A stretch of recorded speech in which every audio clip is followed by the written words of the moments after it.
Developing news in Norfolk. The city treasurer was in court today to answer to corruption charges. Anthony Burfoot pleaded not guilty. And your side's Erin Kelly was at the arraignment. So what is next for Burfoot, Erin?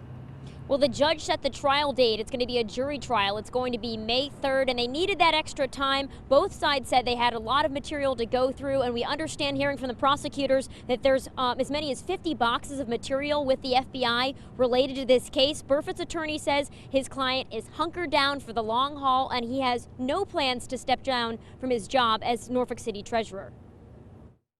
Good afternoon, Mr. Burfoot. What can you say to your supporters about these allegations? No comment from Norfolk City Treasurer Anthony Burfoot as he headed into court Wednesday to face federal corruption charges. He referred our questions to his attorney, Andrew Sachs. Is anything about this indictment true?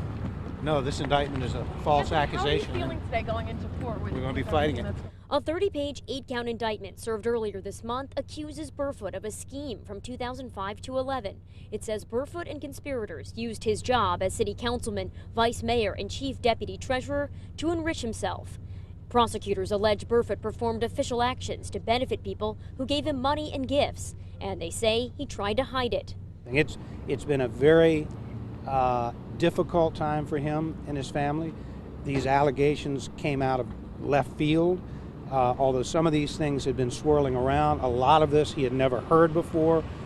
Norfolk Sheriff Bob McKay has called for Burfoot to take a leave of absence, saying though everyone is innocent until proven guilty, there's a loss of public trust in Burfoot because of the charges.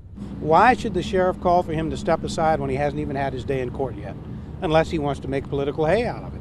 And that's what this is all about, politics, not justice. And tonight we heard from Sheriff Bob McKay. He told us he's going to allow what he called the serious federal criminal charges to speak for themselves. He says he still thinks Burfoot should step down until the charges are adjudicated. He says he is not involved in a recall effort of Burfoot. He says that is up to Norfolk citizens. Live in Norfolk tonight, Erin Kelly, 10 on your side.